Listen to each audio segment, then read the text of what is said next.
satisfação dividir o júri com os ilustres patronos da parte adversa, que, cientes da habilidade profissional dos senhores, estou convicto que, através do debate, iremos alcançar a tão almejada justiça.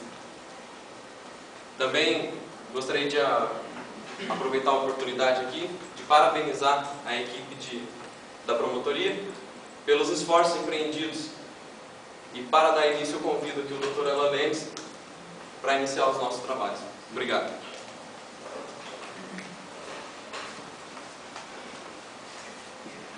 Boa noite a todos.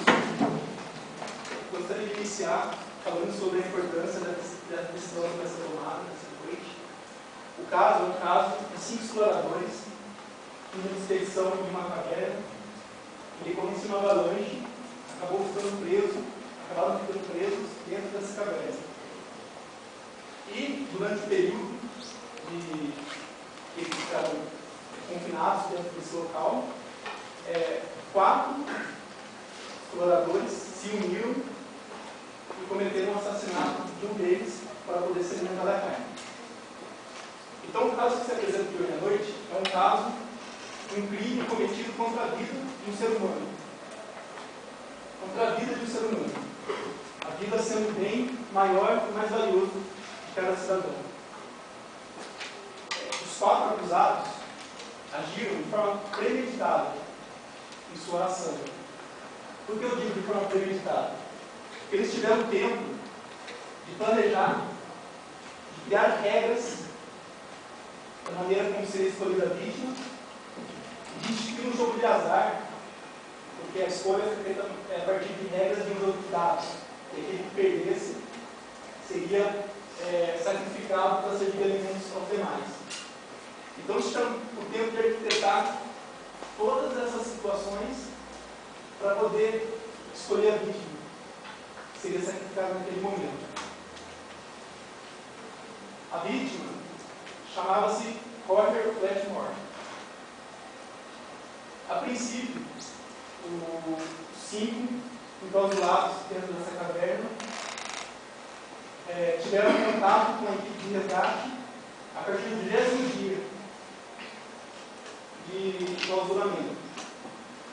Eles possuíam um rádio comunicador dentro da caverna e conseguiram estabelecer um contato com a equipe de resgate, que estava do lado de fora. Nesse 20º dia, eles pediram para conversar com o engenheiro responsável pelo resgate, para verificar como os trabalhos estavam sendo desenvolvidos e se havia uma previsão de quando seriam libertados. Como resposta a esse questionamento, o engenheiro responsável disse que levaria pelo menos 10 dias para que fossem concretizados todos os serviços necessários para abrir a passagem da caverna e retirar os sobreviventes de lá. Como eles estavam com suprimentos bem escassos, a comida já havia se esgotado nos primeiros dias. Então eles estavam sem suprimentos naquele momento. Por isso eles pediram para conversar com um médico. Também fazia parte de resgate, perguntando se haveria alguma possibilidade de eles sobreviverem durante esses 10 dias das atuais condições. O médico respondeu que haveria pequenas possibilidades de se sobreviver diante daquelas condições. Isso no 20º dia. Haveria pequenas possibilidades de uma pessoa viver por mais 10 dias sem alimentos dentro da caverna. Gostaria de ressaltar a palavra do médico. Pequenas possibilidades. Haveria possibilidade de vida, de sobrevivência. Não era uma garantia que em 10 dias todos morreriam. Mas, apesar dessa colocação do médico sobre a possibilidade da equipe de resgate sobre o tempo necessário para ser resgatado dos 5 exploradores de cavernas, no 23º dia, ou seja, 3 dias apenas após o primeiro contato, o primeiro e único contato, não houve mais nenhum contato depois com a equipe de resgate. 3 dias somente após esse primeiro contato,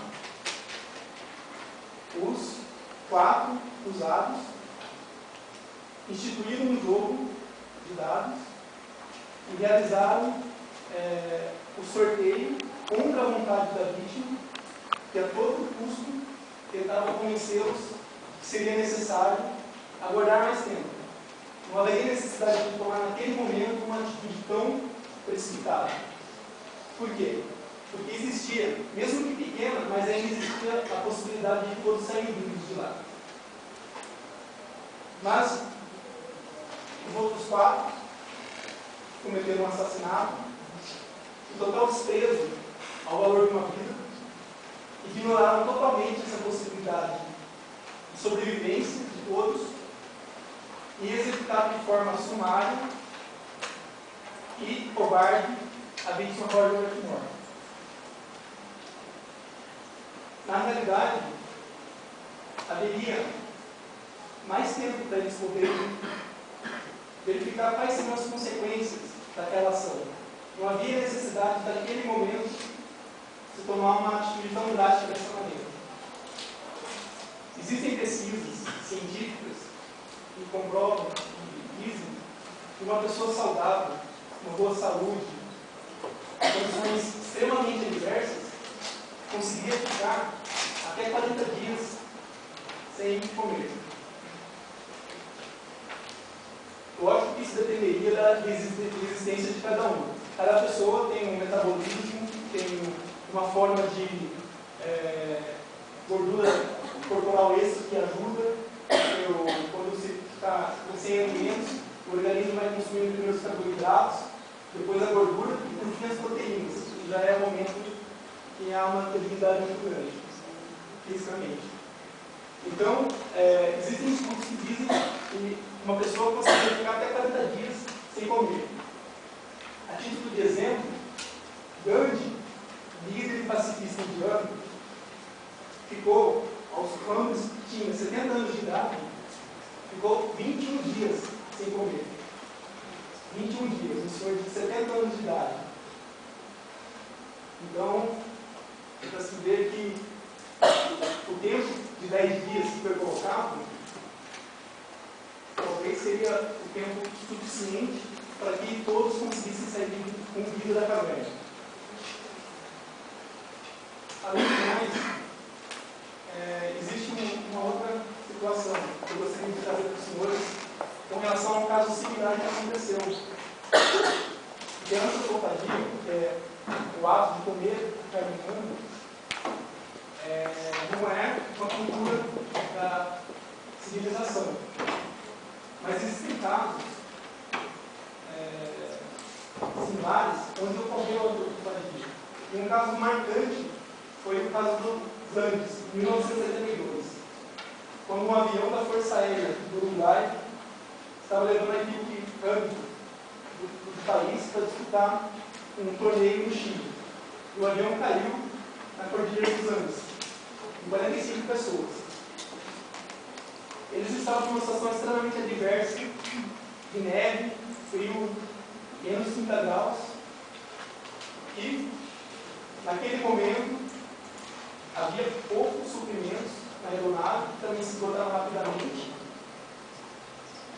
e eles decidiram, como um acordo na época, que seria possível sobreviver se eles consumissem carne humana.